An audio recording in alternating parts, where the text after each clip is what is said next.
Hello everyone. ಇವತ್ತು ಮತ್ತೆ ಅವರೆಕಾಳು ಜೊತೆಗೆ ಬಿಸಿ ಬಿಸಿ ಉಪ್ಪಿಟ್ಟು ಮಾಡೋಣ ಅಂತ ಇದ್ದೀನಿ. ಇಂಗ್ರೀಡಿಯೆಂಟ್ಸ್ ಏನೇನು ಬೇಕಾಗುತ್ತೆ ಅಂದರೆ ಹಸಿಮೆಣಸಿನ್ಕಾಯಿ, ಬೀನ್ಸು, ಆಲೂಗೆಡ್ಡೆ, ಕ್ಯಾರೆಟು, ಟೊಮ್ಯಾಟೊ, ಸ್ವಲ್ಪ ಅವರೆಕಾಳು ಮತ್ತು ಸ್ವಲ್ಪ ಕಡಲೆಬೇಳೆ, ಕೊತ್ತಂಬರಿ, ಕಾಯಿ ತುರಿ ಮತ್ತು ಈರುಳ್ಳಿನ ತೊಗೊಂಡಿದ್ದೀನಿ. ಎಣ್ಣೆನ ಕಾಯಕ್ಕಿಟ್ಟು ಸ್ವಲ್ಪ ಎಣ್ಣೆ ಕಾಯ್ದಾದ್ಮೇಲೆ ಸಾಸಿವೆನ ಸಿಡಿಸ್ಕೊಳ್ತಾ ಇದ್ದೀನಿ. ಸ್ವಲ್ಪ ಲೋ ಫ್ಲೇಮಲ್ಲೇ ಇಟ್ಕೊಂಡು ಇವಾಗ ಹಸಿಮೆಣಸಿನ್ಕಾಯಿ ಹಾಕ್ಕೊಳ್ತಾ ಇದ್ದೀನಿ. ಆನಿಯನ್ ಆ್ಯಡ್ ಮಾಡಿಕೊಂಡು ಎರಡನ್ನೂ ಹಾಗೆ ಬಾಡಿಸ್ಕೊಳ್ತಾ ಇದ್ದೀನಿ. ಇವಾಗ ಸ್ವಲ್ಪ ಕಡಲೆಬೇಳೆನ ಹಾಕ್ಕೊಳ್ತಾ ಇದ್ದೀನಿ. ಕಡಲೆಬೇಳೆನ ನಾನು ಸ್ವಲ್ಪನೇ ಹಾಕ್ಕೊಳ್ತಿದ್ದೀನಿ, ಯಾಕಂದರೆ ಇದು ಅವರೆಕಾಳು ಉಪ್ಪಿಟ್ಟಾಗಿರೋದ್ರಿಂದ ಕಡಲೆಬೇಳೆ ಏನು ಜಾಸ್ತಿ ಬೇಕಾಗಲ್ಲ. ಸ್ವಲ್ಪ ಟೇಸ್ಟಿಗಿರಲಿ ಅಂತ ಆ್ಯಡ್ ಮಾಡ್ಕೊಳ್ತಾ ಇದ್ದೀನಿ. ಬೇಡ ಅಂದರೆ ನೀವು ಇದನ್ನ ಸ್ಕಿಪ್ ಮಾಡ್ಕೋಬೋದು. ಅವರೆಕಾಳನ್ನ ವಾಶ್ ಮಾಡಿಕೊಂಡು ಹಾಕ್ಕೊಳ್ತಾ ಇದ್ದೀನಿ. ನಿಮಗೆ ಎಷ್ಟು ಬೇಕೋ ಅಷ್ಟು ಹಾಕ್ಕೊಳ್ಳಿ. ಎಷ್ಟು ಜಾಸ್ತಿ ಹಾಕ್ಕೊಳ್ತೀರೋ ಅಷ್ಟು ಚೆನ್ನಾಗಾಗುತ್ತೆ ಅವರೆಕಾಳು ಉಪ್ಪಿಟ್ಟು. ನಮ್ಮ ಮನೇಲಿ ಇವರೊಬ್ಬರು ಕ್ಯಾರೆಟ್ ನೋಡಿದ ತಕ್ಷಣ ಓಡಿ ಬಂದುಬಿಡ್ತಾರೆ. ಕ್ಯಾರೆಟ್ ಅಂದರೆ ಇವ್ರಿಗೆ ತುಂಬ ಇಷ್ಟ.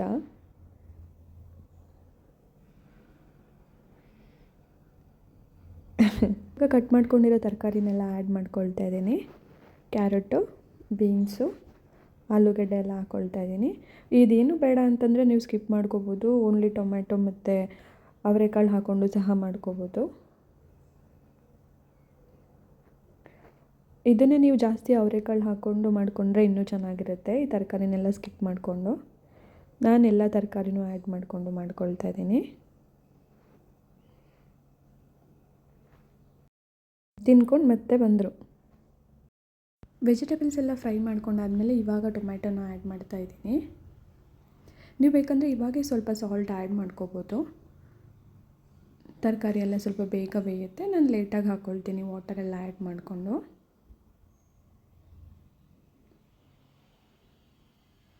ಅವರೆಕಾಳು ಬೇಯೋದಕ್ಕೆ ಸ್ವಲ್ಪ ಟೈಮ್ ಹಿಡಿಯುತ್ತೆ, ಹಾಗಾಗಿ ನಾನು ಇವಾಗಲೇ ಬಾಣಲಿನಲ್ಲಿ ನೀಟಾಗಿ ಫ್ರೈ ಮಾಡಿಟ್ಕೊಳ್ತಾ ಇದ್ದೀನಿ.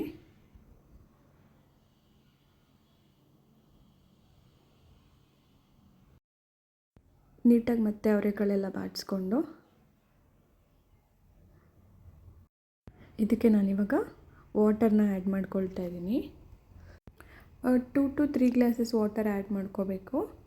2 ಗ್ಲಾಸಸ್ ಆದರೆ ಸಾಕಾಗುತ್ತೆ. ನೀವು ರವೆನ ಎಷ್ಟು ಕ್ವಾಂಟಿಟಿಯಲ್ಲಿ ತೊಗೊಂಡಿರ್ತೀರ ಅಷ್ಟು ಕನ್ಸಿಸ್ಟೆನ್ಸಿಯಲ್ಲಿ ಆ್ಯಡ್ ಮಾಡ್ಕೊಳ್ಳಿ. ನಾನು ಬಿಸಿ ನೀರನ್ನ ಆ್ಯಡ್ ಮಾಡ್ಕೊಳ್ತಾ ಇದ್ದೀನಿ. ನೀವು ನಾರ್ಮಲ್ ವಾಟರ್ ಆ್ಯಡ್ ಮಾಡಿಕೊಂಡ್ರೂ ಆಗುತ್ತೆ. ತರಕಾರಿ ಎಲ್ಲ ಬೇಗ ಬೇಯಲಿ ಅಂತ ನಾನು ಸ್ವಲ್ಪ ನೀರನ್ನ ಕಾಯಿಸ್ಕೊಂಡು ಆ್ಯಡ್ ಮಾಡ್ಕೊಂಡಿದ್ದೀನಿ. ಇವಾಗ 1-2 ಕುದಿ ಬರುವಷ್ಟು ವೆಯ್ಟ್ ಮಾಡೋಣ. ಇವ್ರ ತರಕಾರಿ ಎಲ್ಲ ಹಾಕಾದ್ಮೇಲೆ ಮತ್ತೆ ಬಂದರು ಕೇಳೋಕ್ಕೆ.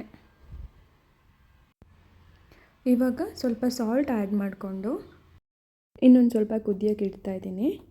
ತರಕಾರಿ ಎಲ್ಲ ಸ್ವಲ್ಪ ಉಪ್ಪಿಡ್ದು ಹಾಗೆ ಬೇಯ್ಕೊಳ್ಳಿ ಅಂತ. 1-3 ಚಿಟಿಕೆ ಆಗೋಷ್ಟು ಟರ್ಮರಿಕ್ನ ಆ್ಯಡ್ ಮಾಡ್ಕೊಳ್ತಾ ಇದ್ದೀನಿ.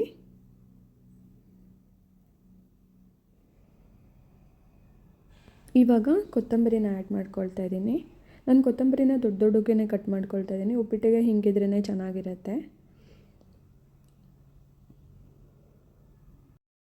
ಇವಾಗ ಸ್ವಲ್ಪ ತುಪ್ಪನ ಹಾಕ್ಕೊಳ್ತಾ ಇದ್ದೀನಿ. ಬೇಡ ಅಂತಂದರೆ ಸ್ಕಿಪ್ ಮಾಡ್ಕೋಬೋದು, ಇಲ್ಲ ಡಾಲ್ಡಾ ತುಪ್ಪ ಇದ್ದರೆ ಅದನ್ನು ಆ್ಯಡ್ ಮಾಡ್ಕೋಬೋದು, ಅದು ಚೆನ್ನಾಗಿರುತ್ತೆ. ಅವರೆಕಾಳು ಬೆಂದಿದೆಯಾ ಅಂತ ನೋಡ್ಕೊಳ್ತೀನಿ. ಅವರೆಕಾಳು ಬೆಂದಿದ್ರೆ ಆಲ್ಮೋಸ್ಟ್ ಎಲ್ಲ ತರಕಾರಿನೂ ಬೆಂದಂಗೆ, ಯಾಕಂದರೆ ನಾನು ಸ್ವಲ್ಪ ಸಣ್ಣಗೆ ಕಟ್ ಮಾಡ್ಕೊಂಡಿದ್ದೀನಿ ಎಲ್ಲ ನಾನು. ಇವಾಗ ಆಲ್ಮೋಸ್ಟ್ ರೆಡಿಯಾಗಿದೆ. ಕಾಯಿ ತುರಿನ ಆ್ಯಡ್ ಮಾಡ್ಕೊಳ್ತಾ ಇದ್ದೀನಿ. ನೀವು ಬೇಕಂದರೆ ಕಾಯಿ ತುರಿನ ರವೆ ಎಲ್ಲ ಆ್ಯಡ್ ಮಾಡಿಕೊಂಡು ಆಮೇಲೆ ಹಾಕ್ಕೋಬೋದು. ನಾನು ಸ್ವಲ್ಪ ಕಾಯಿ ಎಲ್ಲ ಬೇಯಲಿ ಅಂತ ಇವಾಗೇ ಆ್ಯಡ್ ಮಾಡ್ಕೊಳ್ತಾ ಇದ್ದೀನಿ. ಸ್ವಲ್ಪ ಲೈಮ್ನ ಸ್ಕ್ವೀಸ್ ಮಾಡ್ಕೊಳ್ತಾ ಇದ್ದೀನಿ, ಚೆನ್ನಾಗಾಗತ್ತೆ ಅಂತ. ನೀವು ಬೇಡ ಅಂದರೆ ಇದನ್ನು ಸ್ಕಿಪ್ ಮಾಡ್ಕೊಳ್ಳಿ.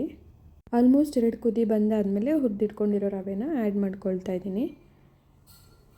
ಆ್ಯಕ್ಚುಲಿ ಇದನ್ನು ಬನ್ಸಿ ರವೆಯಲ್ಲಿ ಮಾಡಿದ್ರೆ ಚೆನ್ನಾಗಾಗತ್ತೆ. ನಾನು ನಾರ್ಮಲ್ ರವೆಯಲ್ಲಿ ಮಾಡ್ಕೊಳ್ತಾ ಇದ್ದೀನಿ. ನೀಟಾಗಿ ಹಾಗೆ ಕೈ ಆಡಿಸ್ಕೊಳ್ತಾ ಇರಿ, ಇಲ್ಲ ಅಂತಂದರೆ ಗಂಟಾಗ್ಬಿಡುತ್ತೆ.